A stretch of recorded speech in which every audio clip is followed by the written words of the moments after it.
반갑습니다. 저는 30대 여자입니다. 저한테 몇 개월 전에 일어났던 아주 고소한 사건이 하나 떠올라서 매번 논팅만 하던 채널에 이렇게 사연을 올려봅니다. 어떤 이야기인지 궁금하시죠?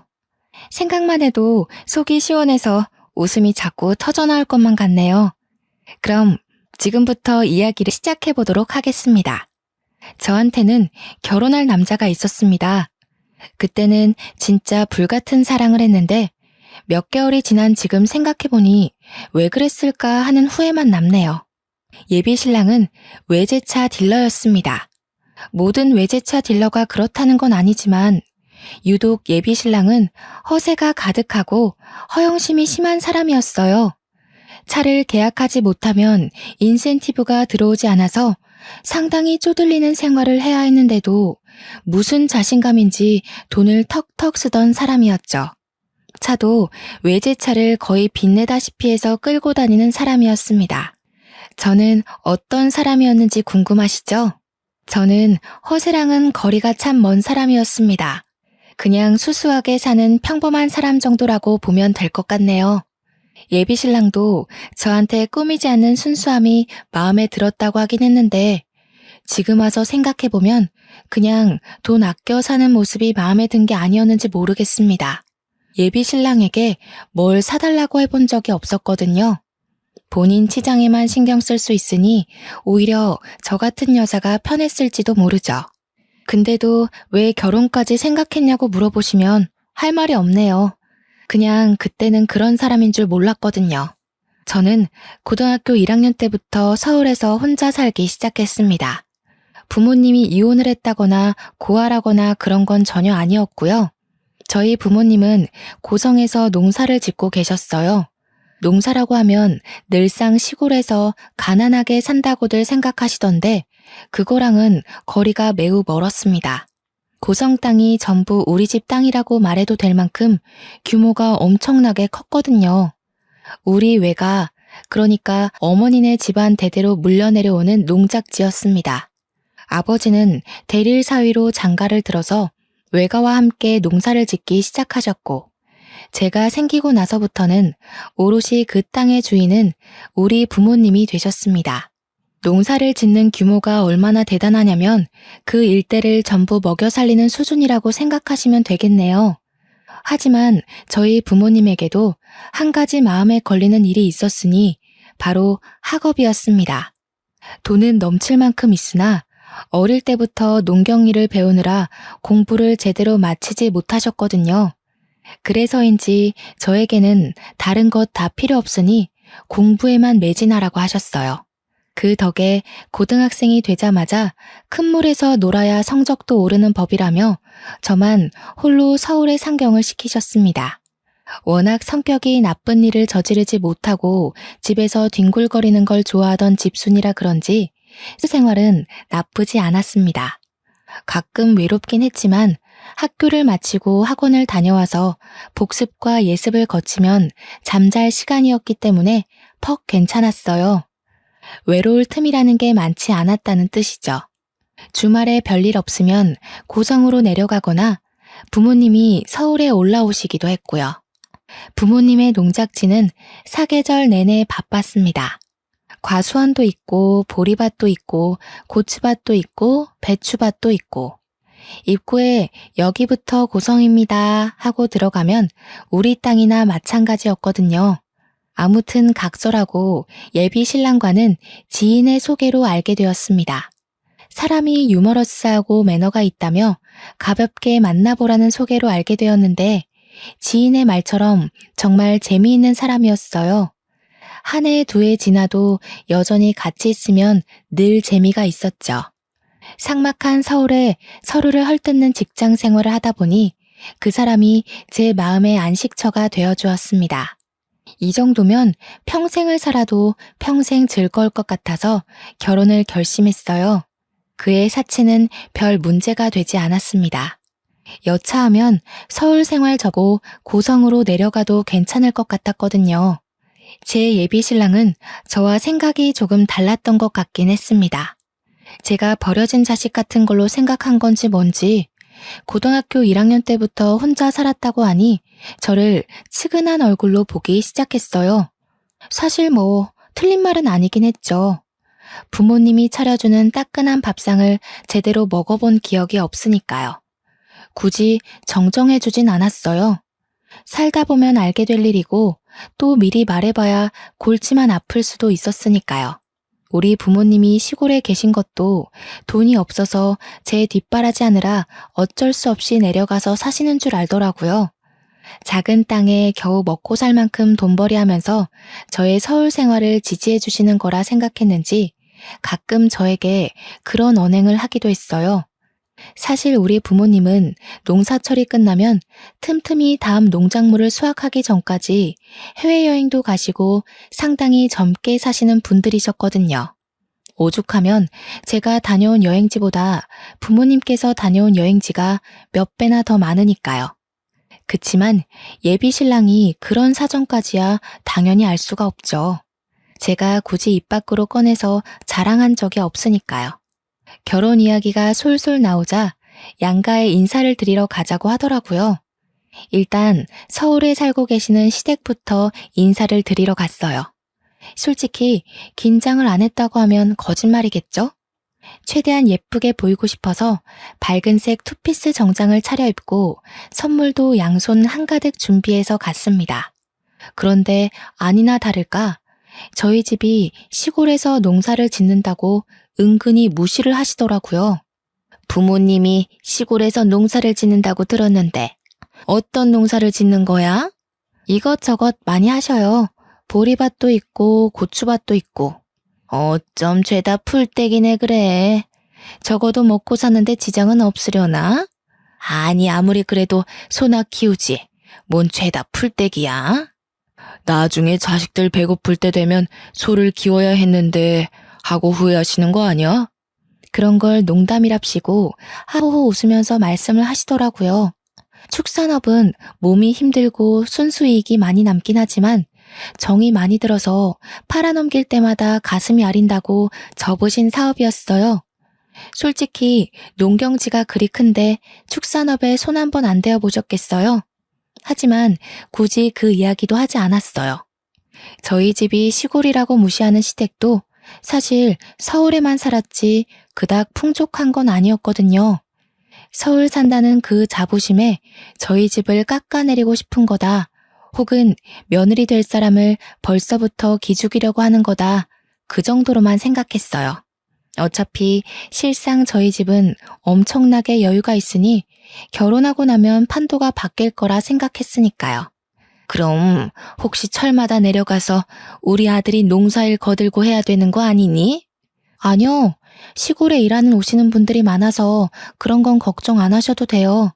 저도 살면서 부모님 농경지에서 일해본 적이 없는걸요? 너야 딸이니까 그렇지. 사위를 어떻게 부려먹을 줄 알고 그렇게 장담을 해? 저희 부모님 그런 분들 아니세요. 그리고 일하러 오신 분들에게 임금도 넉넉히 드리고 있어서 철만 되면 일하러 오시는 분들이 줄을 서시거든요. 그래봐야 농사일일 텐데 그래가지고 남는 게 있으시겠니? 자꾸만 저희 집을 무시하는 그들의 발언에 제 마음은 점점 가라앉았습니다. 그뿐만이 아니라 자꾸 없이 살아서 하면서 시골을 무시하시는데 저희 부모님이 어마어마한 부자라고 했잖아요. 저희 어머니 취미가 스포츠카 운전하시는 거거든요. 시골집 차고에 가면 억소리 나는 스포츠카가 3대나 있어요. 서킷 경기장을 빌려다가 취미생활로 개인 레이싱까지 하시는 분인데 얼마나 기가 차던지. 그런 것도 모르고 돈돈거리는 게 퍽이나 우스웠습니다. 그리고 아무리 시골을 무시한다고 해도 예비 사돈이 될 가족이나 다름없는 사람들인데 대놓고 저러니까 정이 뚝 떨어지더라고요.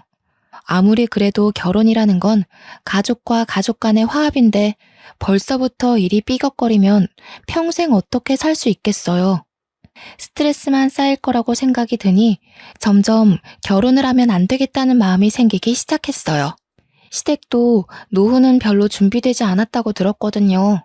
정년퇴직 앞둔 시부는 모은 돈을 야금야금 투자했다가 날려먹었다고 들었고 시모는 평생 전업주부로만 살아서 일해본 적 없는 사람이고, 아무튼 저한테 아들 고생시키면 안 된다고 농사일 절대로 시키지 말라고 신신당부를 시키는데, 농사일로 한번 뼈 빠지게 굴려볼까 하는 나쁜 마음까지 생기더라고요.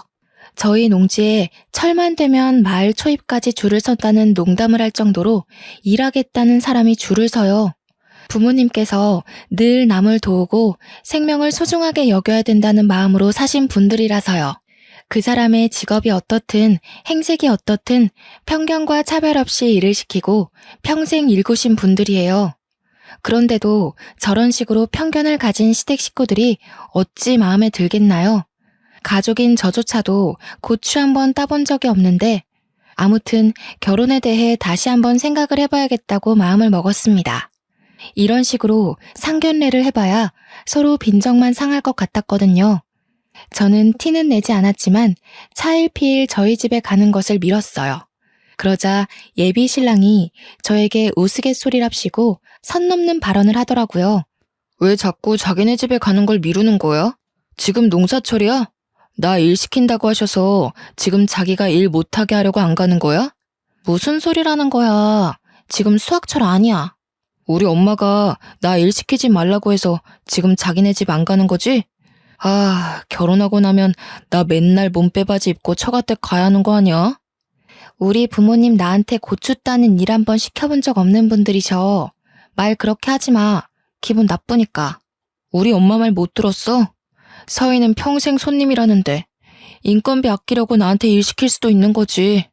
솔직히 시골에서 농사 지으면서 얼마나 벌어두셨겠어? 에이, 내가 효도하는 셈 치고 가서 일 도와드리는 게 처가해도 낫겠다. 자기가 우리 부모님의 노후를 생각할 필요는 없을 것 같은데. 또 그러다가 나한테 이것저것 요구하시면 어떡해. 저는 솔직히 한숨을 푹 내쉬었습니다. 누가 누구한테 돈을 달라고 하겠어요. 매번 계약 못 따내면 최저임금 받으면서 카드값에 허덕이는 주제의 말이에요. 예비 신랑은 거기서 멈추지 않고 계속해서 뭐가 불만인지 궁시렁거렸어요. 나 손 망가지면 안 되는데. 농사일 하다가 손톱이라도 빠지면 어떡하지? 몸빼바지도 없는데 남대문 가서 하나 사야 되나? 저는 그날 결심했습니다. 이 멍청이랑은 결혼하지 말아야겠다고요. 그치만 제대로 한 방 먹이고 싶은 마음이 들더라고요. 그래서 저희 시골에 데려가 인사를 시키기로 마음을 먹었습니다. 적어도 저희 집 농사 규모를 보거나 하면 자기가 얼마나 우물한 개구리였는지 알게 될 거라고 생각을 해서 결정한 거였어요. 혹여라도 부모님께서 편견을 가지고 제대로 당하기도 전에 내쳐질까봐 헤어질 결심을 했다는 건 말씀드리지 않았고요. 그렇게 예비 신랑에게 2주 뒤 주말에 인사를 드리러 가자고 말을 했습니다. 그렇게 벼르고 벼르던 저희 집에 가는 날이 왔습니다. 그날 원래 예비 신랑의 차를 타고 가려고 했는데 하필이면 일주일 전에 예비 신랑의 차가 고장이 났어요. 아무래도 외제차지만 연식이 오래된 차를 꾸역 끌고 다녔던 탓에 장고장이 많긴 했거든요.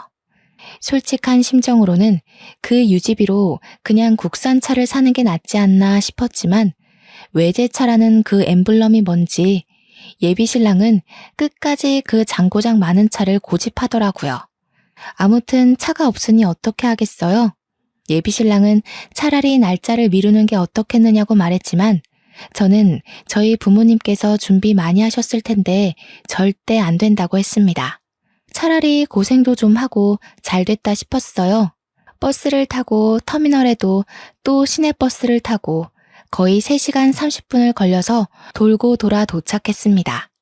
아침 7시에 출발했는데 벌써 10시를 훌쩍 넘겼더라고요. 젊을 때 운전대를 잡았던 예비 신랑은 오랜만에 탄 버스에서 멀미를 하느라 정신이 없었습니다. 고개만 돌려도 토할 것 같다면서 지가지는 어떻게 가냐고 벌써부터 우는 소리를 했어요. 저는 은근히 고소한 마음이 들어서 집에 갈 때는 멀미약이라도 마시자고 했죠. 아니, 이런 시골에 도대체 어떻게 사신다는 거야? 여기까지 오려면 버스 타고 3시간을 넘게 와야 하는데 그것도 3번이나 갈아타고.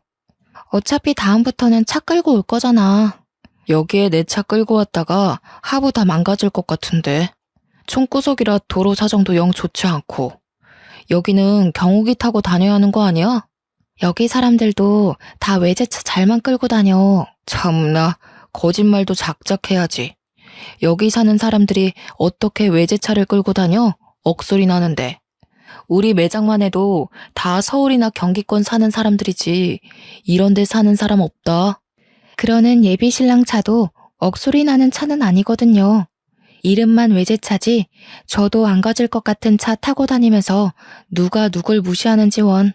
때마침 저희가 간 날이 장이 들어섰던 날이라서 아버지께서 시장에 오셨다가 저희를 태워가기로 하셨어요. 저희 아버지도 벤츠 하나 끌고 다니시는데 예비 신랑이 그걸 보면 얼마나 기함을 토할지 너무너무 기대가 되었습니다. 그런데 제가 생각을 잘못했던 거였어요. 아버지께서는 장날에 꼭 1톤 트럭을 몰고 오시거든요. 시퍼런색 포터를 탈탈탈탈 끌고 오시는데 뿌옇게 먼지가 일면서 예비 신랑이 기침을 막 하더라고요. 저는 태연하게 먼지를 털어내고 운전석에서 절 보며 반가워하신 아버지께로 달려갔습니다. 가운데에 제가 타고 조수석에 예비 신랑이 앉으면 되겠다 싶었는데 가운데에 짐이 한가득이더라고요. 어쩔 수 없이 예비 신랑은 트럭에 자리가 없어서 뒤에 짐 실는 곳에 타게 되었어요. 나한테 지금 여기에 타라고? 나 양복 입었는데. 어쩔 수 없잖아, 자기야. 그렇다고 우리 아버지 옆에 앉을래? 내가 앉아야지. 그게 보기도 훨씬 좋잖아.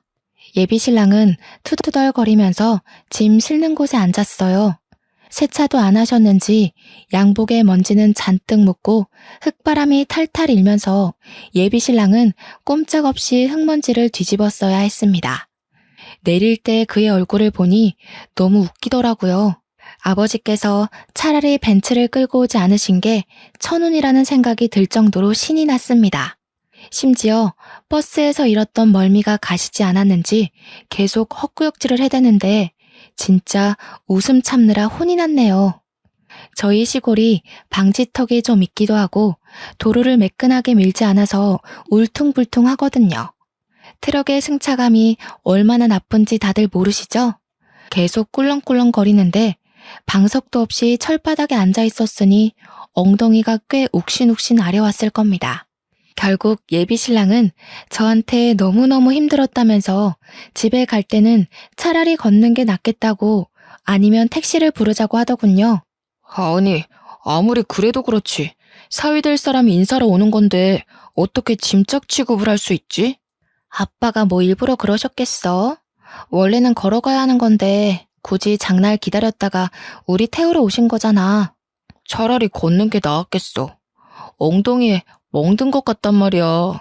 자꾸 엄살 부릴 거야? 엄살이라니. 사위는 백년손님이라는데 내가 이런 대접을 받는다는 게 어이가 없어서 그래. 저는 일단 알겠다며 예비 신랑을 달래준 뒤 집으로 들어갔어요. 어머니께서 정말 대단히 부지런하게 준비하신 건지 상다리가 부러질 정도로 상이 차려져 있었습니다. 그 덕분인지 예비 신랑의 얼굴도 좀 풀어진 듯한 기분이었어요. 마치 뭘 좋아하는지 몰라서 전부 다 준비했다라는 말이 딱 어울릴 정도로 반찬수가 많았습니다. 닭백숙의 다리를 쫙 뜯어서 예비 신랑의 앞접시에 놓자 예비 신랑은 아주 신이 나서 닭다리를 뜯기 시작했습니다. 먹는 것만큼은 정말 복스럽게 먹는 사람이었거든요. 저희 부모님도 시원시원하게 밥을 먹는 예비 신랑을 보고는 아주 마음에 드신 눈치였어요. 물론 저는 이미 결혼하지 않겠다는 마음쪽으로 기울긴 했지만요. 어느 정도 배가 불러오자 부모님께서는 예비 신랑에게 이것저것 물어보기 시작했습니다. 자네는 직장이 어디고? 저는 서울에 있는 비모터스라고 외제차 딜러 일을 하고 있습니다. 차량 이야기가 나오자 평소에 스포츠카 타는 것을 즐기며 차에 대한 무한한 애정을 쏟으시는 우리 어머니의 눈이 반짝 빛이 나셨어요. 이것저것 차에 대해 물어보시자 예비 신랑은 어찌 그리 차에 대해 많이 아시냐고 되물었죠. 내가 차에 관심이 많아. 나도 빠르게 달리는 차를 좋아하거든. 스피드 중요하긴 하죠. 그런데 그런 차 한 번 못 몰아보셔서 속상하시겠어요. 그래도 승차감은 트럭이랑 비슷할걸요? 속도가 달라서 그렇지 스포츠카도 빨리 몰면 승차감 자체는 트럭이랑 비슷하죠. 그러면서 마치 외제차 비싸서 못하지? 라는 느낌으로 저희 어머니에게 트럭 이야기를 꺼내셨습니다. 사실 그 트럭이 왜 세차도 안 되어 있냐고 물어보신다면 그 차는 진짜 막 쓰는 짐 싣는 용도의 차량이기 때문이에요. 어차피 짐만 한가득 실어 나를 텐데 굳이 세차할 이유가 없다 이런 마인드였죠. 우리 어머니께서 수집하시는 스포츠카는 매일같이 광내느랴 하루를 보내야 할 정도였거든요. 거기다가 엔진 관리 차원에서 서킷까지 차량을 탁송해서 들고 가면 매끈한 레이싱 코스에서만 타셨고요. 차량 관리에 있어서는 아버지보다 한 수인 어머니에게 약간 무시하는 듯한 발언을 하니 어머니께서도 좀 어이없어 하셨습니다. 시골에서 살면 적적하진 않으세요? 서울로 올라오시면 좋을 텐데. 솔직히 농사 지어봐야 얼마나 버시겠어요. 노후 자금 모으시기도 어려우실 텐데. 그러지 말고 여기 대충 정리하고 그걸 노후 자금 삼아 서울로 오세요. 여기를 정리하라고? 에이, 대대손손 물려주는 땅인데 그럴 수 없지. 여기가 무슨 개발지도 아니고 끽해봐야 서울 집값만큼도 안 나올 텐데요. 아, 그러네. 팔아도 서울에 집 한 채 못 얻으시겠네. 그냥 여기서 사시는 게 장인 장모한테는 더 좋으려나? 혼자 중얼중얼 거리면서 우리 집을 무시한 듯한 발언을 일삼자 부모님의 표정이 단박에 어두워지셨습니다. 아마 돈 자랑을 여기서 하긴 너무 유치하고 어떻게 본때를 보여줘야 하나 고민하시는 듯 했어요. 노후 이야기를 하는 거 보니 사돈댁은 노후 준비가 잘 되어 있으신가 봐. 뭐 그래도 서울집 팔고 여기 내려오면 떵떵거리면서 사실 수 있을걸요? 안 그래도 저희 집에서 소나 키우지 왜 풀떼기만 키우냐고 하시던데. 왜 축산 쪽은 안 하셨어요? 계속해서 우리 집을 무시하자 부모님께서 찬물만 벌컥벌컥 들이키시더라고요. 아무리 생각해도 이건 아니다 싶은데도 불구하고 제가 데려온 남자이니 함부로 못하시는 듯 했어요. 당신 말이 좀 이상하다. 풀떼기나 키우냐니. 축산업보다 훨씬 돈 되는 거야 이게. 세상 물정 모르네. 척값만큼 속값도 비싸다던데. 그 소 한 마리 키우려면 얼마나 많은 돈이 들어가는 줄 알아? 소 판값보다 키우는 값 계산을 먼저 해야지. 세상 물정 모르는 게 누군데 그래. 예비 신랑은 제 말에 아무 소리도 못하고 입을 꾹 다물더라고요. 본인 딴에는 아는 척 좀 하고 싶었을 텐데 제가 그거 아니라고 단칼에 잘라버리니까 빈정상한 것 같았습니다. 제가 속 시원하게 이야기했다고 생각하는지 저희 부모님의 표정도 좀 풀어지셨어요. 그런데 여기서 예비 신랑이 또 한 건 했지 뭐예요? 어째 술이라도 한잔 할 텐가? 술 마시면 이따 버스에서 멀미할 것 같아서요. 다음에 서울 오시면 그때 한잔 하시죠.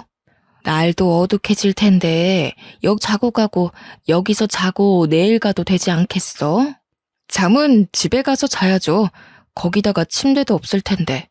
저 침대 없이 못 자거든요. 아, 혹시 내일 농사일 거들 사람이 없어서 그래요? 여기도 주 5일제로 일하나요? 시골은 그런 거 없는 줄 알았는데. 주 5일제뿐이겠어요? 추가 수당에 시급도 넉넉하게 주거든요. 시골 사정도 모르면서 자기만의 생각으로 무시를 해대니 저희 어머니께서 더 이상 볼 필요도 없다고 생각하셨나 봐요. 오히려 어쩌다 저런 모지리를 데리고 왔냐는 눈빛으로 저를 흘겨보시더라고요. 솔직히 할 말 없었습니다. 저도 이 정도로 막 나갈 줄은 전혀 상상도 못했거든요. 그래, 그럼 더 늦어지면 버스 끊기니까 얼른 가봐요. 아버지께서 터미널까지 데려다 주시겠다고 하셨는데 예비 신랑이 극구 사양을 했어요. 아마 차키를 챙기신 걸로 봐서는 벤츠를 몰고 가시려고 했던 것 같은데 예비 신랑은 트럭인 줄 알았나 봐요. 죽어도 싫다고 절대 못한다고 하더라고요. 그래서 저는 그냥 택시 불러서 가겠다고 전화 드리겠다고 인사를 한 뒤 콜택시를 불렀습니다. 콜택시를 기다리는 동안 아버지는 빈손으로 보내는 것이 영 마음에 걸리셨는지 창고에서 이것저것 챙겨오셨어요. 농사 지은 구황작물부터 타곡을 끝낸 보리까지 손수 지으신 상품들이라 아주 자부심 넘치는 농작물이었어요. 저는 그 맛을 익히 알고 있기에 너무너무 감사하다면서 양손 가득 챙겼는데 예비 신랑은 영 탐탁치 않은 얼굴이었습니다. 나 보리밥 안 먹는데. 솔직히 감자도 별로 파지 않나? 저는 예비 신랑의 옆구리를 푹 찔렀는데 그간 눈치 빠르던 건 다 연기였는지 왜 찌르냐고 저한테 슬쩍 심퉁을 부리더라고요. 애써 챙겨준 농작물까지 시큰둥해하니 어머니는 완전히 정나미가 털린 듯한 얼굴로 저를 보셨습니다. 저는 겸연쩍게 웃고는 계속 이따 연락드릴게요만 반복했어요. 시골 농작물은 먹지도 않는다는데 뭘 그리 챙겨주고 그래요? 조심히들 가고 다음에 뭐 볼 수 있을지 모르겠지만 그간 건강하게. 다음에는 서울에서 봬요. 제가 완전 비교도 안 되는 풀코스로 모시겠습니다. 그 말은 즉슨 어머니께서 직접 차린 상이 별로라는 소리로 들렸어요. 물론 제가 뵙에 꼬여 있어서 더욱 그렇게 느껴진 걸 수도 있는데 솔직히 저희 부모님도 똑같이 생각하시는 것 같았습니다. 예비 신랑만 배 터졌던 그날을 뒤로 저는 곰곰이 생각을 해보기로 했어요. 솔직히 4대의 나이에 결혼 압박이 없다고는 할 수 없지만 그래도 아무나 골라서 결혼을 할 순 없잖아요. 그래서 이별을 결심했습니다. 제가 연락이 잘 되지 않자 예비 신랑은 무슨 일이 있는 거냐며 퍽 다정하게 제게 물어보았지만 저는 시큰둥하게 대답했어요. 그러더니 저에게 만나자고 하더라고요. 그래서 이때다 싶어서 이별을 이야기할 생각으로 예비 신랑을 만났습니다. 무슨 일 있는 거 맞지? 왜? 장인 장모가 그 땅 팔고 서울이라도 오시겠대? 무슨 소리라는 거야. 그 땅을 팔긴 왜 팔아? 에이씨, 그 땅이라도 팔아야 우리 집 사는데 좀 보태주시고 할 거 아니야. 솔직히 시골 땅값이 얼마나 하겠냐마는. 그래도 우리 한 푼이 급하잖아. 그거야 네가 모아둔 돈이 없으니까 그런 거지. 그러길래 사치 좀 그만하고 돈 모아두지 그랬어? 그깟 고물차 굴린다고 한 달에 나가는 유지비가 얼마야? 제가 평소에는 잘 하지 않던 말로 잔소리를 해대자 예비 신랑이 정색하며 입을 다물더군요. 그 사람이 제일 아끼는 외제차를 대놓고 무시해서 더욱 그런 것 같았습니다. 야, 아무리 그래도 트럭만 하다가 외제차 타보니까 좋지 않든? 너도 솔직히 내 차 타면서 어깨에 힘도 주고 그랬잖아. 내가 외제차를 한 번도 안 타봤을 것 같아? 어이없어 정말. 그리고 자꾸 우리 집 무시하는데 나 너무 기분 나쁘거든? 내가 또 언제 무시를 했다고 그래. 그건 무시가 아니라 사실이지. 대놓고 말해서 사위 될 사람 온다는데 트럭 세차도 안 해놓으시고 거기다가 버스 타고 갈 거 뻔히 알면서 줄줄이 농사 지은 거 싸주실 건 뭐야? 그거 누가 먹는다고. 그게 무시를 한다는 거야. 남들은 감자 안 사 먹고 보리 안 사 먹니? 귀한 거 손에 들려주니까 싫은 티나 팍팍 내고. 네가 우리 집에 대해서 어떻게 생각하는지 잘 알겠어. 네가 우리 집 분수에 맞지 않은 사람이라는 것도 알겠고. 마지막 말은 솔직히 비꼰 거나 다름없었어요. 우리 집 분수 발끝에도 미치지 못한 놈이라고 말한 거였지만 그 인간은 마치 제가 주제 파악이라도 한 듯 생각하더라고요. 물론 서울이랑 고성이랑 수준 차이가 나긴 하지만 나는 그런 거 신경 안 써. 당신이 대기업에 다니고 있고 나도 외국 회사 다니는 거나 마찬가지고 우리 둘만 신경 쓰면 되는 거 아니겠어? 끝까지 고작 외제차 딜러 주제에 외국계 회사에 다닌다고 허세를 떠는 꼴이 우스웠습니다. 저는 결국 헤어지자고 이야기를 꺼냈고 예비 신랑은 절대로 이해할 수 없다며 저를 회유하기 시작했어요. 처음에는 집안 차이 때문에 그러냐며 전혀 신경 쓸 거 없다고 자신만만하게 굴다가 제가 그게 아니라는 식으로 말을 하니 저에게 화를 내더라고요. 누가 누구를 차는 거냐며 고성에는 이런 남자 없다고 저한테 악을 쓰고 달려들다가 제가 아무 소리 안 하고 빤히 보자 울면서 매달렸어요. 그러더니 지도 자존심이 상했는지 촌년이랑은 결혼 못하겠다고 먼저 가버리더라고요. 솔직히 너네 집 농사 짓는 거 너무 쪽팔렸어. 집이 크긴 하지만 주위에 아무것도 없이 밭만 널찍하게 있는 것도 이상했고 트럭 하나 탈탈 몰면서 농사가 천직인 듯 구는 너네 부모님도 가난해 보이더라. 노후 자금이라도 내놓아라 할까 싶어서 고민이었는데 잘됐다 촌년아. 예비 신랑은 저에게 큰 소리를 치면서 헤어짐에 찬성한다고 했어요. 저는 끝까지 더러운 꼴을 하는 그 사람에게 치가 떨렸습니다. 그날 이후 저와 그 사람은 연락을 뚝 끊었어요. 지지부진하게 매달리기라도 했으면 서로 피곤할 법했는데 그런 일이 없어서 다행이었죠. 요즘 왜 안전이별이니 뭐니 말도 많잖아요. 헤어진 연인에게 보복성으로 나쁜 짓을 한다던가. 그래서 한동안 예민하게 지냈는데 그런 일도 일어나지 않았습니다. 그렇게 한 2주일쯤 지났을까요? 어머니께 연락이 왔어요. 그날 그렇게 만난 뒤로 딱 한 번 통화를 했었는데 제가 헤어질 거라고 하긴 했거든요. 어머니께서도 어디서 그런 모질이를 데리고 왔냐고 저한테 한 소리 하셨고요. 그 모질이랑은 어떻게 됐니? 헤어졌어요. 아니 우리 집을 무시해도 유분수지. 나한테 촌년이니 뭐니 막말을 하더라니까요. 너한테 뭐라고 했다고? 촌년? 내가 그런 소리 들을까봐 일찌감치 서울로 상경시킨 건데 그게 뭔 소리래? 그리고 딱 보아하니 집도 차도 없어 보이던데 우리 집이 어떤 집인 줄이나 알고 그런 소리 한다니? 다 끝난 사이니까 너무 열내지 마세요. 안 그래도 저도 한마디 콱 해줬으니까요. 그러지 말고 아주 기를 콱 눌러주러 가자. 저는 어머니의 말에 의문을 품었습니다.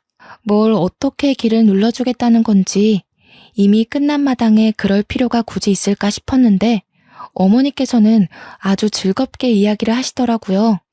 저는 뒤이어 나온 말에 아주 좋은 생각인 것 같다고 덧붙였어요. 내가 이번에 B사에서 나온 스포츠카를 한 대 사려고 마음을 먹었다는 거 아니겠니? 예약이라도 하러 가야 할 것 같은데 그 모지리가 B모터스에서 일을 한다며? 가서 아주 기를 팍 살려주려고 했는데 헤어진 마당에 그럴 필요 없지 뭐. 이번 주 주말에 올라가마. 저는 어머니께 아니 스포츠카가 3대나 있으면서 또 산다는 건 너무 사치지 않냐고 물어보았지만 하늘 아래 같은 엔진은 없다면서 그런 소리 하지 말라 하시더라고요. 어머니께서 본인에게 주어진 재력을 그렇게 쓰시겠다는데 제가 뭘 더 어떻게 할 수 있겠어요. 근데 생각을 하면 할수록 은근히 재밌겠더라고요. 시골에서 농사 짓는다고 풀떼기만 먹고 산다고 가난한 줄 알았던 우리 집에서 떡하니 그 차를 사겠다고 예약을 하면 얼마나 놀란 얼굴로 저희를 바라볼까 싶어서요. 어머니께 어디서 만나는 게 좋겠냐고 물어보니 B모터스 앞에서 바로 만나자고 하시더라고요. 저는 나름 곱게 차려입고 전 남편이 일하는 매장에 찾아갔습니다. 수일 만에 제가 일하는 직장으로 찾아가니 전 남친이 퍽 놀란 듯 저를 마중 나왔습니다. 여긴 무슨 일이야? 너도 이성적으로 생각해보니까 역시 나만한 사람이 없지? 그게 무슨 시덥지 않은 소리야? 차 사러 왔어. 우리 엄마가 차 사고 싶대서. 여기에 어머님 타실 만한 차가 없을 텐데. 괜한 허세 부리지 말고 정 그러면 내가 중고차 딜러라도 소개시켜줄게. 우리 차 꽤 비싸다. 땅 팔아도 사기 힘드실걸? 저는 대꾸해주지 않았습니다. 어머니께 전화라도 드려야 하나 하고 있는 찰나에 갑자기 저거 뭐야? 하는 소리와 함께 주변이 어수선해지기 시작했어요. 곧 부앙하는 큰 소리와 함께 매장 주차장에 새끈한 스포츠카 한 대가 주차를 했습니다. 옆에서 계속 자기 보러 왔냐고 넌지시 옆구리를 쿡쿡 찔러대던 전남친의 눈도 돌아가게 만드는 스포츠카였습니다. 그 차로 말할 것 같으면 저희 어머니께서 가진 컬렉션 중 가장 아끼는 차였어요. 국내에는 딱 5대만 들어온 차량이라 무려 20억 원이 넘는 차이기도 했고요. 5대 중 한 대는 우리 어머니, 나머지는 대기업 회장님들이 사가신 걸로 알아요. 커다란 엔진음에 걸맞는 매끈한 작태에 매장에 있던 사람들이 하나둘 구경을 하러 나갔어요. 제 옆에 있던 전남친도 마찬가지로 눈이 돌아가서 다가가더라고요. 안에 누가 타 있을까 실제로 보는 건 처음이다 하는 웅성웅성 소리가 들렸어요. 차 문도 위로 쭉 열리는 스포츠카 모델이었죠.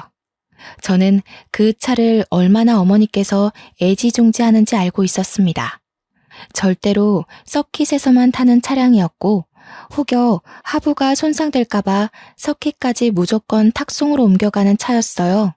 그런데 고성에서 서울까지 저 차를 타고 달려오다니 어머니께서 얼마나 전남친의 길을 눌러주고 싶었는지 절실히 알 수 있는 대목이었습니다. 곧이어 차량 도어가 열리고 사람들은 모두 기겁을 했어요. 그 안에는 뽀글뽀글 파마를 하고 몸빼 바지를 입은 아줌마가 있었기 때문이었습니다. 저는 어머니의 우스꽝스러운 모습에 웃음이 푹 터졌어요. 전남친이 시골 사람이라고 무시했던 그 표본대로 나타나셨거든요. 일부러 그렇게 입고 오신 거였습니다. 매장 사람들 모두 벙쪄서 어머니만 바라보고 있고 전남친도 사태 파악 못하고 당당하게 딱 들어와서는 전남친에게 카탈로그를 가져오라고 하더군요. 눈만 꿈뻑이던 전남친은 헐레벌떡 카탈로그를 들고 와서 차량에 대해 설명하기 시작했어요. 뭐야, 고작 2억밖에 안 해? 이런 싸구려 차가 잘 나가겠어? 아무리 봐도 너무 싼 티가 나네. 이 차 10대 뽑아봐야 내 차보다 싸잖아. 내가 딱 이 한마디만 할게. 네가 트럭 타고 들어온 그 초입부터가 전부 우리 집 땅이야. 멀리 산 하나 있던 거 기억나? 거기까지가 전부 우리 밭이야. 어디 농사 짓는다고 사람 무시하고 그래? 평생 우리 같은 사람한테 차나 팔면서 살아. 그러자 매장에 있던 사람들 모두 꿀먹은 벙어리가 됐습니다. 어머니는 싸구려 차 보려고 여기까지 온 시간이 아깝다면서 저보고 가자며 차에 타라고 하더군요. 아니 장모님, 이 차가 장모님 차 맞아요? 왜 저한테 말씀 안 하셨어요? 이런 줄도 모르고. 왜? 알았으면 뭐가 달라졌을 것 같아? 양심도 없다 진짜. 사람 보이는 것만 보면서 그렇게 판단하는 거 아니야. 우리 집 땅이며 밭이며 다 팔면 강남에 빌딩이 몇 채인 줄 알아? 전 남친이 따라오면서 계속 왜 말 안 했냐고 이런 줄 알았으면 절대로 그렇게 생각 안 했을 거라고 변명을 해댔습니다. 저에게도 미리 언지를 줬으면 그렇게 무시하지 않았을 거라고 했어요. 저는 당연히 콧방귀를 뀌었죠. 만약 미리 말했으면 너무나도 멀쩡한 얼굴로 착한 척, 매너 있는 척 다 하면서 뒤로는 재산이라도 한 푼 얻을 수 있을까 음흉하게 굴었을 거 아니겠어요. 사람 겉과 속 다른 거 지금이라도 알았으니 조상님이 도운 거나 마찬가지였죠. 아무튼 그런 잡소리를 전부 무시하시고 어머니께서는 차에 시동을 거셨어요. 부릉부릉 주위가 울릴 만큼 엄청나게 큰 엔진 소리가 들리고 정말 몇 초 만에 슝 강남대로를 달려나갔습니다. 달리면서 왜 어머니께서 그렇게 스포츠카에 목숨을 거는지 알겠더라고요. 속이 뻥 뚫리는 그 느낌 말이에요. 그날 저녁 전 남친이 저에게 그 차 뭐냐, 어디서 산 거냐, 너네 집 부자냐, 나를 속였냐 연락 오고 난리가 났지만 저는 가뿐히 무시하고 차단해버렸습니다. 소 잃고 외양간 고친다는 말이 딱이지 않나요? 시골에 산다는 이유로 농장의 규모가 어떤지 매출이 어떤지는 생각도 하지 않고 서울 산다는 자부심으로 시골 무시하더니 결국에는 든든한 처갓집 잃고 평생 남 밑에서 차나 팔면서 살아야 하지 않겠어요? 저는 나름 대기업에 다니는 인재고 그런 놈 말고도 충분히 좋은 사람 만날 수 있을 거라 생각합니다. 물론 우리 부모님도 제게 더 이상 선짤이나 남자친구에 대한 이야기를 꺼내지 않으시고요. 그래도 마지막에 속 시원하게 할 말 다 하고 끝내서 너무 기분이 좋더라고요. 앞으로는 남자 보는 눈 좀 키워서 정말 멀쩡하고 젠틀한 사람 만나고 싶습니다. 제 이야기 들어주셔서 감사합니다.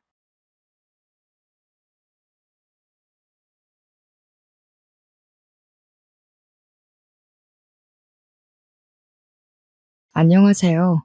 저는 40대 여성입니다. 어떤 식으로 이야기를 시작할까 고민하다가 이렇게 주절주절 사연을 한번 올려봅니다.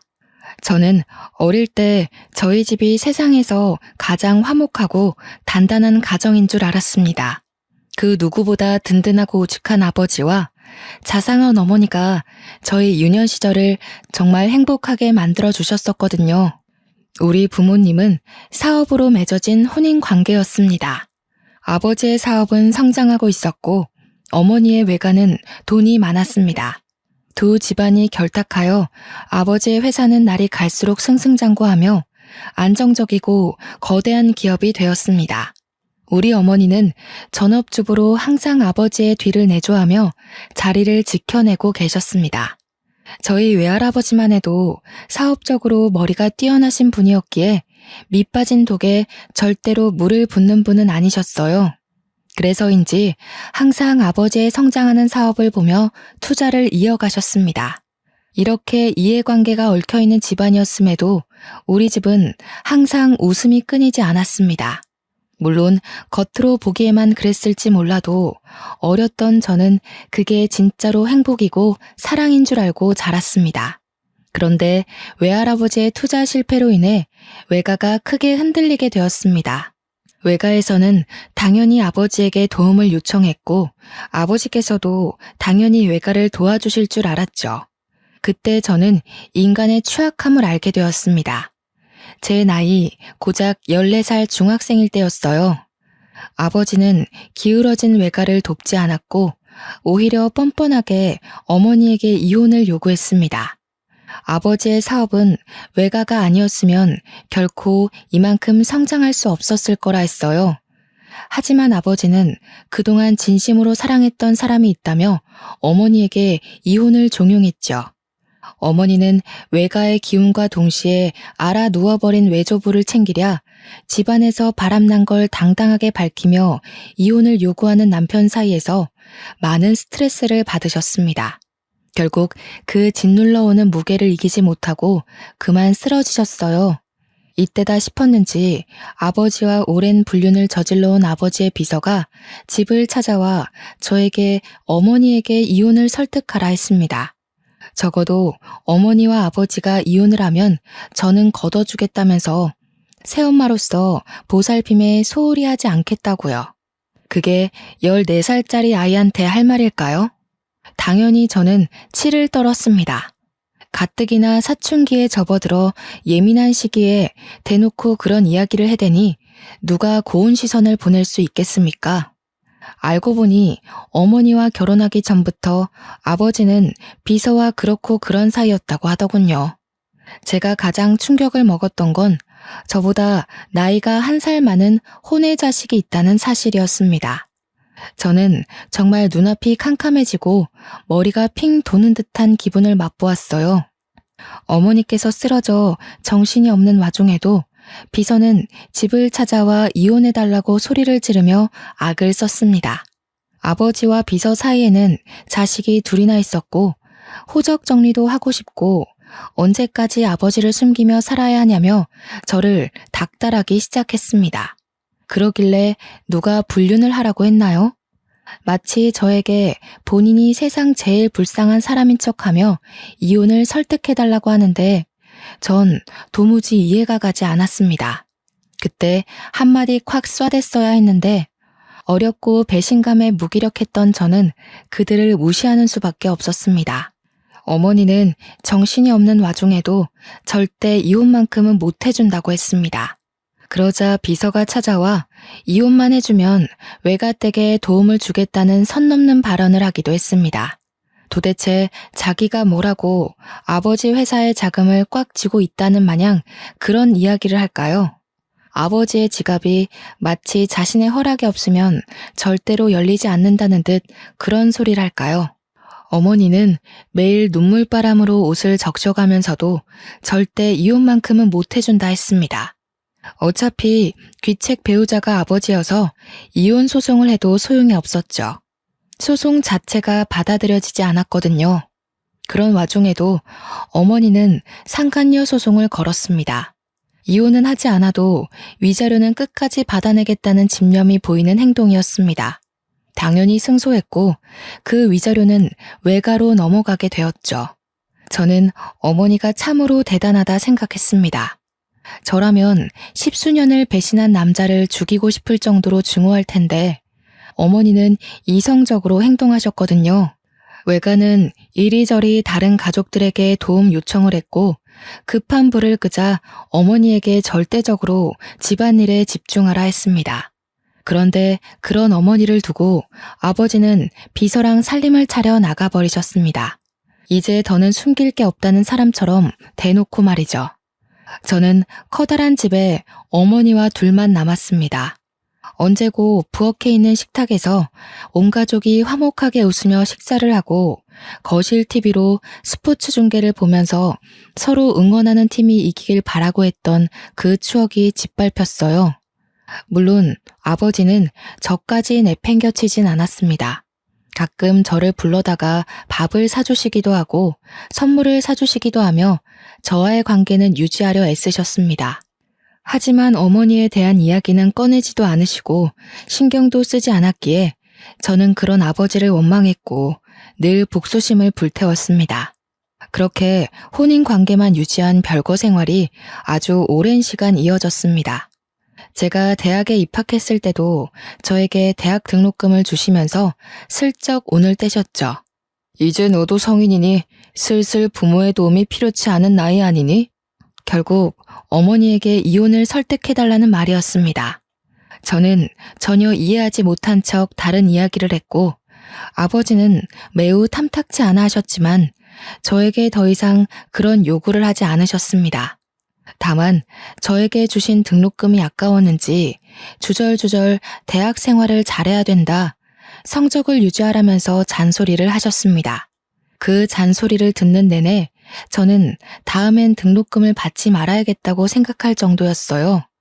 그렇게 한참을 혼자 떠드시다 바쁜 일이 있다며 카페 밖으로 나가신 아버지의 뒷모습을 빤히 보고 있는데 혼외자식과 비서가 와서 아버지 양팔에 팔짱을 끼고 사라지더군요.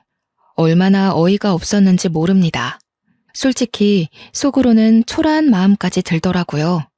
내 아빠인데, 내 부모인데 저 혼외자식들은 하하호호 웃으면서 행복하게 지내는구나. 그런 못된 생각 있잖아요. 저는 그들을 잊으려고 애썼습니다. 어머니께서도 저에게 몇 번이고 말씀하셨죠. 제가 잘 되어서 그들에게 복수를 해야 된다고 하셨어요. 어머니의 복수에 이용될 마음은 없었지만 적어도 제 안에 끓어오르는 배신감만큼은 꼭 맛보게 해주고 싶었습니다.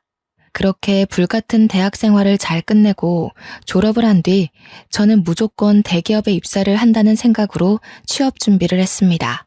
취업 준비를 하는 내내 정말 많은 자격증 시험을 보고 준비하고 대학 입시보다 훨씬 더 치열하게 준비한 것 같습니다. 저는 소원하던 대로 대기업에 입사를 했고 신입이라는 타이틀을 달고 이리저리 발로 뛰며 선배들의 예쁨을 받아가며 일을 열심히 했어요.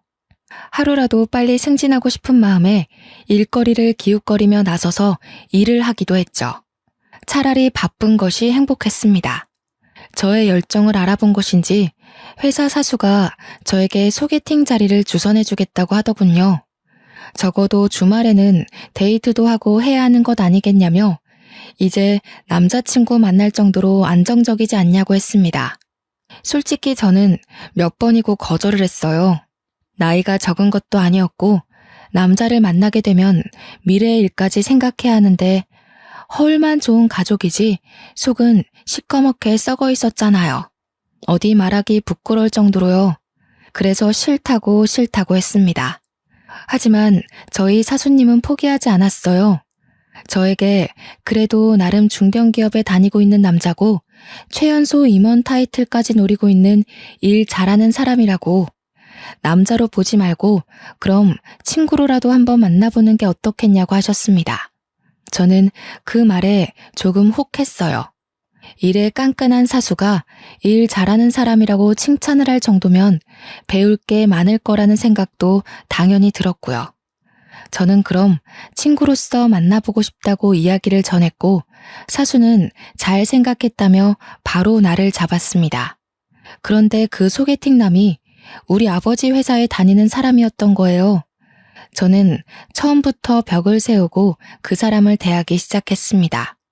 하지만 그 사람은 저에게 첫눈에 반했다고 했어요.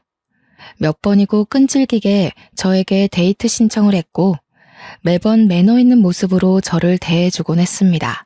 결국 10번 치고 안 넘어가는 나무 없다고 저는 그에게 마음을 열게 되었습니다. 남자에게 그 회사가 우리 아버지 회사라고 입 밖에 꺼낸 적은 단 한 번도 없었어요. 솔직히 결혼에 대한 확신이 없는 상태에서 제 모든 걸 이야기하고 싶지 않았거든요. 하지만 대충 저희 집에 대한 사정은 알고 있었습니다. 아버지께서 바람을 펴서 지금은 같이 살고 있지 않는다는 점, 혼외 자식이 둘이나 있다는 사실 같은 것들 말이에요. 하지만 그는 저희 집안 사정에 놀라지 않고 오히려 저를 위로해 주었습니다. 그렇게 한 해, 두 해 지나고 저희는 30을 갓 넘긴 시점에 결혼을 하기로 약속을 했습니다. 우리 어머니께서는 아버지에 대한 나쁜 기억 때문에 저에게 결혼을 하지 말라고 했었어요. 하지만 남편의 성실한 모습을 몇 해 동안 지켜보시고 나서는 결혼 정년기가 지나기 전에 결혼식을 올리기를 원하셨습니다. 불륜 사건 이후 피폐해진 어머니께서 어느 정도 마음을 회복하신 것도 오롯이 남편의 지극정성 덕분이었거든요. 매 주말마다 저와 데이트할 시간도 모자란데 어머니를 모시고 근교에 바람도 쐬러 가고 산의 진미를 맛보게 해드리기도 했고요. 명절이고 생신이고 기념일이고 할 것 없이 어머니를 참 잘 챙겨주었습니다. 본인 부모님이 평생을 그리 사셨다며 처가댁에 무조건 잘하는 게 목표라고 했습니다. 당신이 얼마나 힘든 가정 환경에서 자랐는지 알고 있어. 하지만 이거 하나만큼은 약속할게. 평생이 지나도 내가 바람을 피는 일은 없을 거야. 살면서 무수히 많은 시련이 닥치겠지만 그때마다 당신과 함께 일어나고 싶어. 저희는 그렇게 양손에 반지를 끼웠어요. 서로를 평생의 반려자라 생각하며 살자고 절대로 한눈 팔지 않고 서로만 바라보기로 약속을 했습니다. 그렇게 결혼 준비를 시작하니 생각보다 더 녹록지 않은 현실이 다가오더라고요. 서울의 집값은 너무 비쌌고 다행히 대출이 넉넉하게 나오는 회사에 재직하긴 했지만 그래도 이자에 대한 부담은 어쩔 수 없었죠. 한번 고비를 겪고 다시 일어난 외가에서 저에게 도움을 주겠다고 하셨어요. 기쁜 마음으로 받으려고 했는데 순간 이름만 아버지인 사람이 괘씸하게 느껴지더라고요. 딸이 결혼하는지도 모르고 혼외 자식들을 끼고 행복하게 살고 있을 아버지요. 처음에는 아버지에게 알리지 않고 결혼을 할 생각이었습니다. 솔직히 아버지 혼자 제 결혼식장에 올 거라고 생각하지 않았기 때문이었어요. 분명 그 비서와 혼외 자식도 가족이라며 뻔뻔한 얼굴을 하고 들이밀 것 같았거든요. 저는 제 결혼식이 그렇게 남들 입에 오르락내리락 하길 바라지도 않았고요.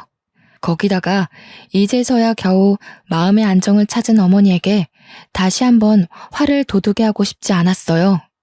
하지만 집이라도 하나 얻어내야 마음이 편할 것 같더라고요. 나와 어머니를 두고 뻔뻔하게 두 집 살림을 하고 있는 아버지에게 돈이라도 뜯어내고 싶었습니다. 그래서 아버지에게 결혼할 사람이 있다고 결혼 약속을 했다고 연락을 드렸어요. 그러자 당장이라도 만나고 싶다며 약속을 잡자고 하시더라고요. 저는 남편 될 사람에게 이 사실을 알렸고 그이는 걱정하지 말라며 한번 만나보자고 했습니다. 약속 시간이 다가오자 솔직히 긴장이 되긴 하더라고요. 아무리 남보다 못한 사이로 지내고 있다고 해도 아버지는 아버지니까요. 제 예비 신랑에 대해 어떤 트집을 잡을지 몰랐으니까요. 그런데 저는 예상 밖의 일에 너무나도 깜짝 놀라고 말았습니다. 아버지만 나오는 줄 알고 긴장하고 있었는데 비서와 혼외 자식 둘 다 자리를 차지하고 있었어요. 저는 기겁을 했죠. 물론 예비 신랑도 대놓고 티는 못 냈지만 어이가 없었는지 탄식을 내뱉었습니다. 오랜만이네. 그동안 연락도 없고 어떻게 살았는지 궁금해서 나와봤어. 결혼을 한다고 하는데 새엄마도 당연히 인사를 해야지. 저에게 뻔뻔하게 새엄마라는 단어를 입에 올리는 그 여자의 주둥이를 정말 찢어버리고 싶었습니다. 저는 주먹을 꽉 쥐고 부들부들 떨었어요. 그러자 예비 신랑이 제 손을 꽉 잡아주었습니다. 혼외 자식 둘은 눈치가 있는지 그나마 아무 말도 하지 않고 가만히 자리를 지키고 있었는데 그 비서라는 여자는 쉴 새 없이 떠들더군요. 우리가 호적으로 묶여 있었으면 내가 혼주석에 앉아서 입장까지 편하게 지켜봤을 텐데. 정말 아쉽다. 혼주석? 미친 거 아니야? 어흠. 어른한테 그게 무슨 말버릇이냐. 우리 엄마가 뻔히 눈 치켜뜨고 쳐다보고 있는데 어디 불륜의 씨앗들까지 데리고 나와서 이 소란을 일으켜요. 아빠야말로 정신 차리고 사세요, 제발. 불륜의 씨앗이라니. 그럼 당신네들이 불륜이지 뭡니까? 법적으로 저 자식들이 우리 아빠의 호적에 입적되어 있나요? 나랑 형제자매 사이가 맞습니까? 아무리 내가 등본을 떼어봐도 나한테 형제는 없는데 말이죠. 예, 네가 어떤 마음인지는 알겠지만 아무리 그래도 피를 나눈 사이에 너무한 거 아니니? 어쩜 날이 갈수록 점점 더 뻔뻔해지세요?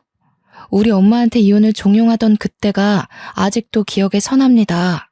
그런데 뭐가 어쩌고 어째? 새엄마? 혼주석? 정신이 나간 거 아니고서야 맨정신으로 그딴 소리랍니까? 남편은 제가 흥분하자 저를 말리려고 했어요. 하지만 저는 그런 남편의 손을 뿌리쳤습니다. 지금 아니면 이 모든 속내를 털어놓기 힘들 거란 생각이 들기도 했고 속 시원하게 털어내고 싶었거든요. 제가 한번 뿌리치자 남편은 저를 2번 말리진 않았습니다. 저는 거기서 멈추지 않고 계속해서 쏘아댔어요. 그동안 어머니께서 당했던 서욕을 어떻게든 갚아주고 싶은 마음에서였죠. 호적에도 못 올라간 것들이 가족인 척 하지 말라고. 아빠가 죽으면 그 재산이 다 내 거지 당신들 것이 될 것 같아? 그러자 비서도 혼의 자식도 도끼 눈을 뜨고 저를 바라보더라고요. 아버지만 눈을 동그랗게 뜨고 저를 바라보셨어요. 저는 그들을 향해 비웃음을 날려주었죠. 딱 그 정도 관계란 말입니다. 법적으로는 아무런 상속도 받지 못할 제3자들. 그게 당신네들의 자리라고요. 알겠어요? 그러자 비서가 서럽다는 듯이 엉엉 울기 시작했어요. 아무 말도 못하고 도리어 부들부들하던 아버지의 혼외 자식들도 마치 본인들이 세상에서 가장 불쌍한 사람들인 것 마냥 행동했습니다. 아버지께서는 저에게 꽤 화가 나신 듯 했지만 저는 상관없었어요. 어차피 집이나 한 채 뜯어볼까 하는 심산으로 만난 것이었고 아버지께서 열받아서 못해준다고 하면 외가에 손을 벌리면 되는 거였거든요. 남편만 제 속을 정확하게 모르니 발을 동동 굴렀죠. 본인도 이 정도의 싸움은 생각을 못한 것 같았어요. 게다가 지금 앞에 앉아있는 사람이 본인 회사 사장님이니까요. 어쩜 말을 그런 식으로 할 수 있느냐. 네 애미가 그리 가르치든 어디 그 입에서 우리 엄마를 올려요. 내가 보고 배운 게 뭐겠어요. 불륜? 뻔뻔함? 뻔뻔한 거 배운 김에 말할게요. 나 결혼할 때 올 생각 하지도 말고요. 집이나 한 채 해주세요. 뭐가 어쩌고 어째? 그래도 나 좀 핏줄이니까 내 가족이 될 사람은 보여줘야 할 것 같아서 만나자고 한 건데 이렇게 줄줄이 딸린 식구들 데리고 와서 내 속을 뒤집을 거란 생각은 못했네요. 저딴 불륜의 증거들 보여줘서 뭐합니까? 내 얼굴에 침 뱉기지. 아버지는 저에게 아무런 말도 하지 못했습니다. 솔직히 제 말에 틀린 소리가 하나도 없잖아요. 만약 혼외 자식들이나 비서가 밖에서 기다리고 있었다면 이 정도로 화가 나진 않았을 거예요. 어떻게 내 남편이 될 사람을 소개시켜주는 자리에 뻔뻔해도 유분수지. 아파트나 한 채 해주세요. 그거 말고는 더 이상 아빠한테 바라는 거 없네요. 저는 그 말을 뒤로 식어가는 음식들은 보지도 않고 남편의 손을 잡고 식당을 나왔습니다. 남편은 꽤 충격을 받은 듯한 얼굴이었어요. 정말 속에서 우러나오는 화목한 가정에서 자랐던 남편은 콩가루 집안인 우리 가족에 대해 할 말을 잃은 듯 했습니다. 거기다가 아버지라고 나온 사람이 본인이 다니는 회사의 최고 경영자라니 얼마나 황당했겠습니까? 저는 남편에게 솔직하게 이야기를 했어요. 지금 본 당신 회사 사장이 우리 아버지가 맞다고. 나를 낳기 전부터 불륜사이던 비서가 있었다고. 내가 14살에 집을 나가 단 한 번도 집에 들어온 적이 없었던 인간이라고. 증오하고 또 증오하는 사람이라고 이야기를 하며 저도 모르게 눈물을 뚝뚝 흘렸습니다. 남편은 그런 저를 꽉 끌어안고 위로를 해주었어요. 그동안 퍼즐 맞추기식으로 조금씩 말했던 가정사가 모두 맞춰지는 기분이라고 했습니다. 그러면서 본인 회사 사장이 저런 파렴치한 인간인지 몰랐다고 너무나도 큰 실망이라고 했습니다. 회사에서만큼은 애사심이 강하고 회사를 위해 무엇이든 할 수 있는 사람인 것처럼 굴었는데 그것이 다 거짓부렁이었다면서요. 저는 남편에게 단 한 번도 이직하라는 소리를 해본 적 없었습니다. 하지만 남편은 저에게 이런 회사에서 미래를 꿈꿀 수 없다고 결혼을 해야 할 시기에 미안하지만 이직을 하고 싶다고 했어요.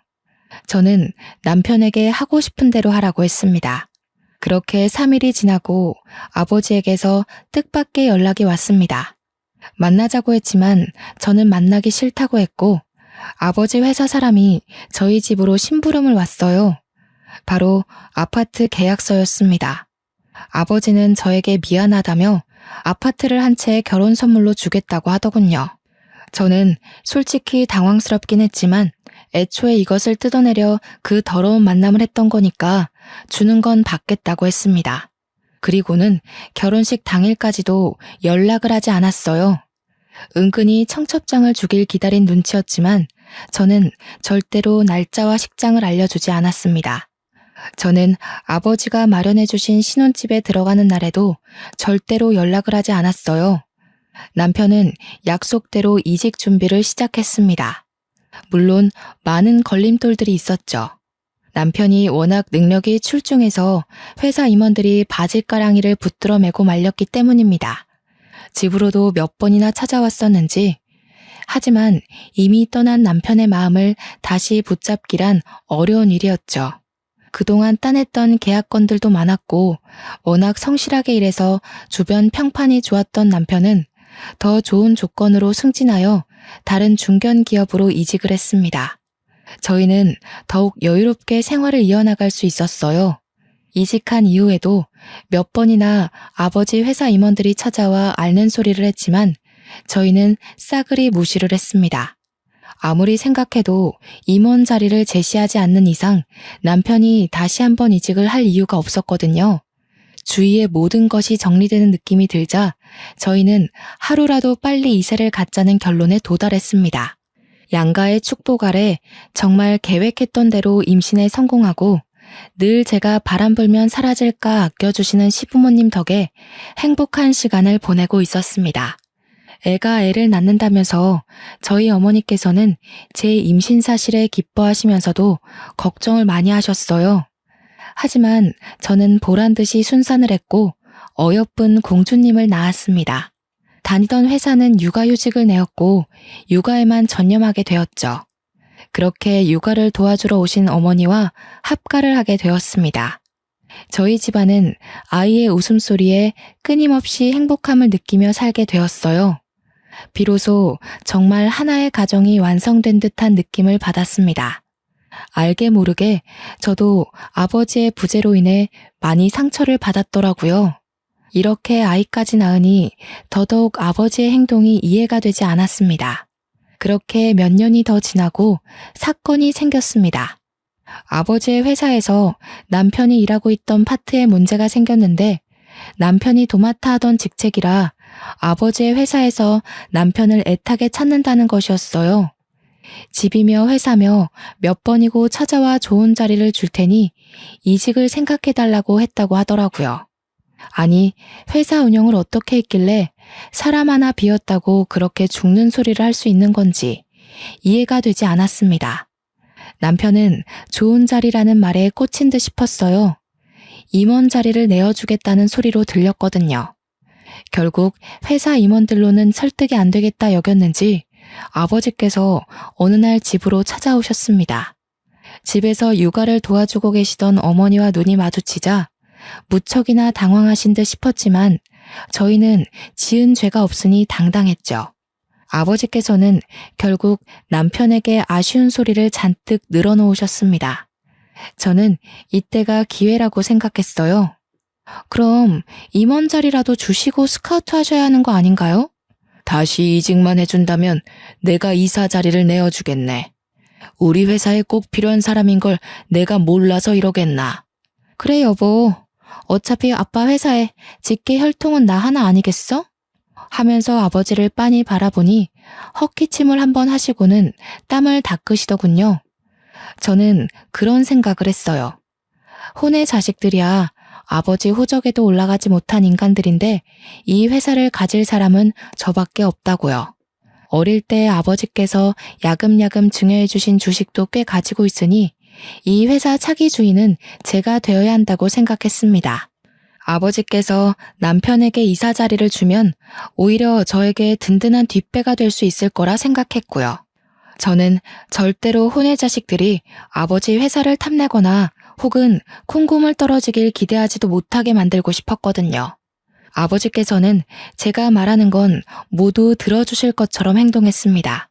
남편은 고민을 좀 해보겠다고 했으나 이미 마음이 기운 듯했어요. 아무리 좋은 조건의 회사를 다니고 있다고 해도 중견기업 이사 자리가 쉬운 게 아니잖아요.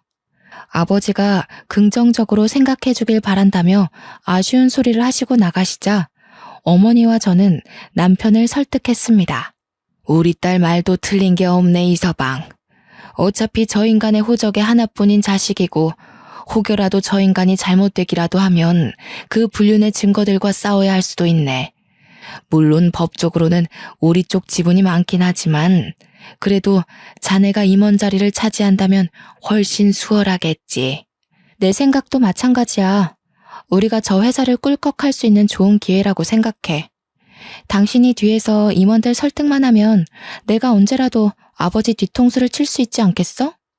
물론 아빠도 대비를 어느 정도 해두긴 하겠지만 남편은 연봉도 오르고 나이 40대에 최연소 임원 타이틀을 얻을 수 있다는 명예로운 일에 동참하지 않을 이유가 없다고 했습니다.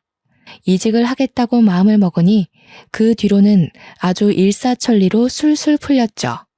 남편은 성대한 환대를 받으며 다시 아버지의 회사 임원 자리를 차지했고 연봉도 엄청나게 올려받을 수 있었습니다.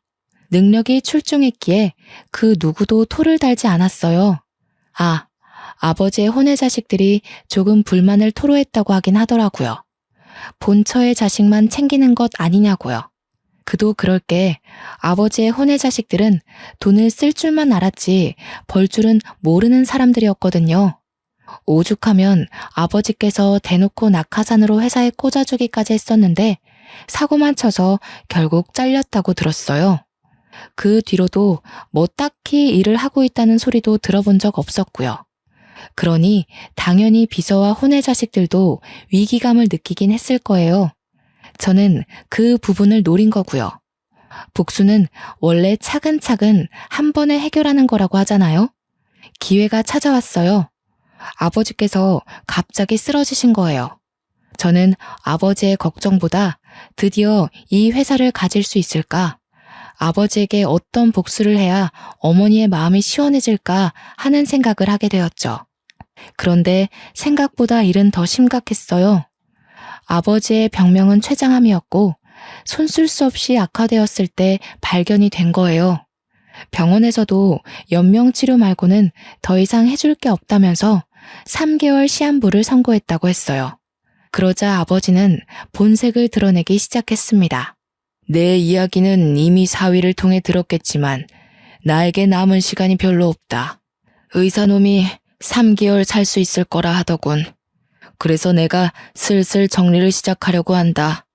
회사는 어떻게 하실 건데요? 저는 솔직히 저를 직접 찾아온 아버지에게 조금의 기대를 했어요. 아무리 그래도 호적상 존재하는 유일한 자식이고 저를 25년이 넘는 세월을 어머니와 함께 방치해뒀으면 마지막 유종의 미는 제대로 거둬야 한다고 생각했죠. 하지만 제 예상과 달리 아버지는 뻔뻔함의 극치를 넘어선 파렴치한이었습니다. 내가 가진 주식 중의 일부를 너에게 증여하기로 했다. 하지만 회사는 안 돼. 그건 우리 첫째 아들의 몫이다. 우리 첫째요? 그렇게 날선 반응하지 마로. 네 오빠 아니냐. 저는 오빠라는 말에 소리를 꽥 질렀습니다. 감히 누구 앞에서 그 불손한 존재를 오빠라 들먹인단 말입니까? 누가 오빠예요, 누가. 저는 그런 더러운 종자를 오빠로 둔 적 없습니다. 네 애비가 죽어가는데 아직도 인정을 못한다는 게야? 그 아이들이 무슨 죄가 있어서 평생을 아버지를 아버지라 부르지도 못하고 살아야 하니? 아버지라고 잘만 부르던데 무슨 소리세요? 그래서 회사를 그 혼의 자식에게 주겠다고요? 최장암이라더니 머리가 어떻게 된 건 아니세요? 아버지는 제 말에 뒷목을 잡으시며 뒤로 넘어가는 신용을 하셨습니다. 일어서는 저에게 끝까지 회사를 탐내지 말라면서 주식이나 줄 테니 먹고 떨어지라는 식으로 말씀을 하시더군요. 저는 정말 이해할 수가 없었습니다. 아무리 그래도 어머니와 저와 함께 살 부대끼며 살았던 시간들이 있는데 어찌 혼의 자식만 챙길 수 있는지요. 거기다가 제 남편은 아버지의 간곡한 부탁으로 이직까지 해서 회사 일을 돕고 있는데 세상 물정 모르는 망나니 같은 인간에게 회사를 물려준다는 게 말이나 됩니까? 동네 구멍가게도 아니고 중견기업식이나 되는 회사가 그렇게 주먹구구식으로 운영이 되어도 되는지 의문이었습니다. 아버지에게 혼의 자식에게 회사를 물려주겠다고 선언한 이후 저와 어머니의 휴대폰으로 비서와 혼의 자식들의 경거망동한 문자가 도착하기 시작했습니다.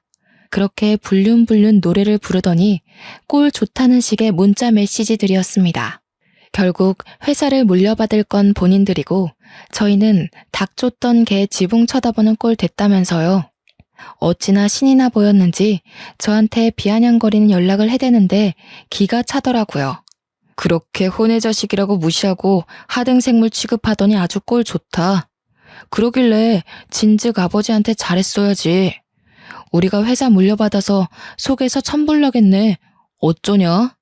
지금이라도 곱게 우리가 가족이라는 걸 인정한다면 콩고물 정도는 챙겨줄 수 있는데. 하지만 제가 바보도 아니고 그걸 그냥 손 놓고 지켜만 보고 있었을까요? 저는 아버지가 돌아가시면 준비했던 모든 것을 터뜨리기 위해 숨어 있었을 뿐이었습니다. 아버지께서 어릴 적부터 제 생일이나 크리스마스, 어린이날 같은 기념일마다 야금야금 증여해 주신 주식이 있었다고 했잖아요. 제가 가진 주식에 어머니께서 결혼할 때 받으셨던 주식, 그리고 남편이 임원일 하면서 상여금으로 받은 주식과 틈틈이 모든 지분들까지 모두 모아보니 꽤 되더라고요. 하지만 그만큼으로는 솔직히 최고 경영자 자리를 차지하기엔 어림도 없었죠. 그럴 때 구세주처럼 저희 외가가 등장했어요.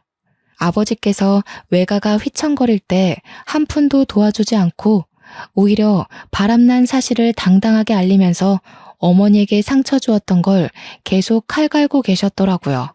외가에서는 저에게 가진 주식 모두를 증여해 주셨습니다. 이날만 기다리며 틈틈이 주식을 모았다고 하셨어요. 아버지에게 복수하겠다는 일념으로 차명으로 모은 주식까지 어마어마하더라고요. 무려 주주총회를 열어서 대표를 해임시켜버릴 수 있을 정도로요. 하지만 그걸로는 준비가 조금 부족했죠. 주주총회를 열었을 때 아버지의 편을 드는 사람이 하나도 없을 리가 없잖아요. 무려 평생을 일군 회사인데 당연히 임원들은 아버지의 편이었겠죠. 그래서 남편이 발에 땀나도록 뛰며 임원들을 본인의 편으로 돌리기 시작했습니다. 꽤 오랜 시간 아버지와 함께 일했던 사람들은 아버지의 불륜을 모두 알고 있었지만 새롭게 우리 남편이 저의 짝지라는 것도 알게 되었어요. 그러자 내부에서도 반반씩 갈리기 시작했습니다. 불륜의 씨앗을 후계자로 인정을 해줘야 한다. 아니다. 그래도 하나뿐인 딸이 얼마나 고생하며 컸는데 호적상 친자에게 주는 것이 맞다. 반반씩 의견이 갈리자 저희는 승산이 있다고 생각했습니다. 그러는 와중에도 혼의 자식과 비서는 계속해서 자기네들이 회사의 주인이 된 것 마냥 굴었고요. 회사에 자리도 없음에도 자꾸 찾아와서 갑질을 한다는 소문까지 들었습니다. 지금이 바로 판을 뒤집을 때라고 생각했어요. 그렇게 2개월이 조금 지난 시점 아버지께서 돌아가셨습니다. 솔직히 하나도 슬프지 않았어요.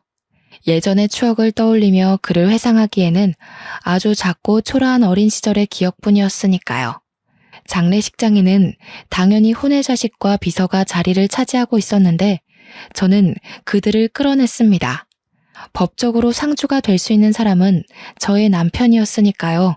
그들은 끝까지 애도도 못하게 하는 거냐면서 울부짖었지만 이미 냉정해진 저는 그 사람들에게 일말의 관심도 주지 않았습니다. 당연히 아버지 장례식장에 이름이 올라간 사람은 어머니와 저, 그리고 남편이었죠. 그들에게 끝까지 보여주고 싶었습니다. 너희는 가족이라고 이름도 올릴 수 없는 제3자일 뿐이라고요. 그리고 변호사와 함께 유산을 차곡차곡 정리했습니다. 아버지께서 주식은 저에게 주되 회사는 혼의 자식에게 주겠다고 했잖아요. 그게 바로 저에게 힘을 실어주는 일이 되었죠. 장례가 끝나자마자 저는 주주총회를 열었습니다. 이미 혼의 자식이 내정자가 된 듯한 판도를 모두 엎어버렸습니다.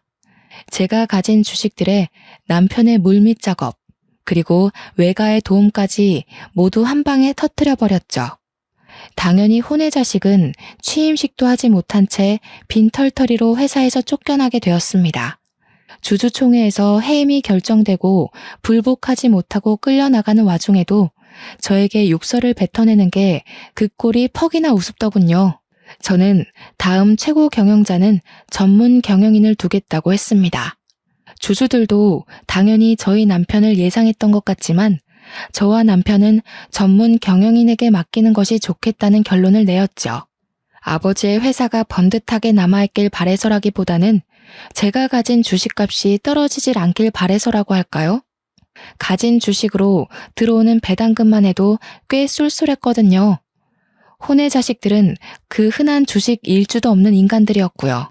거기다가 지분까지 없으니 얼마나 속이 탔을까요?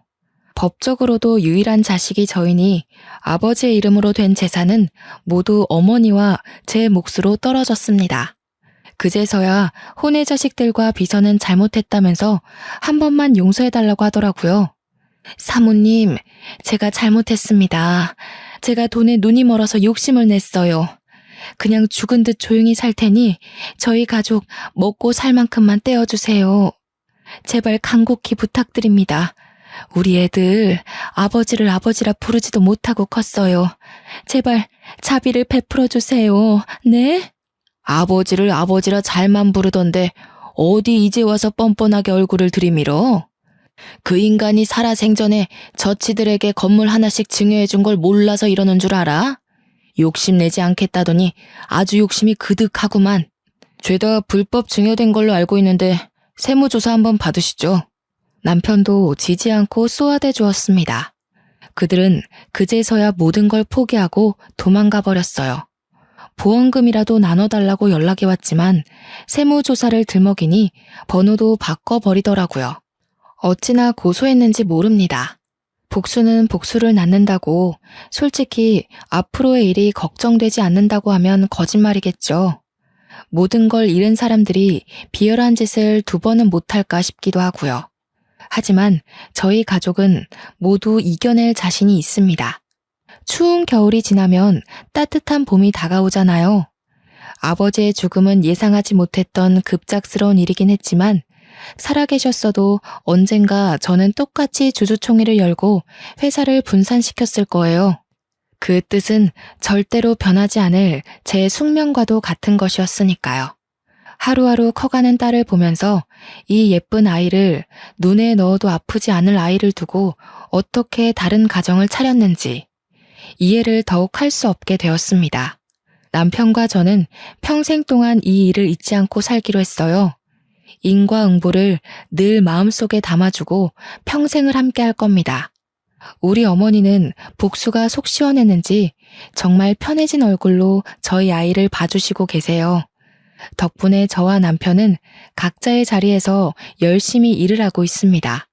아버지의 회사는 전문 경영인 체제로 바뀌면서 더욱 성장세를 보이고 있고 제 통장도 두둑해지고 있는 중이죠.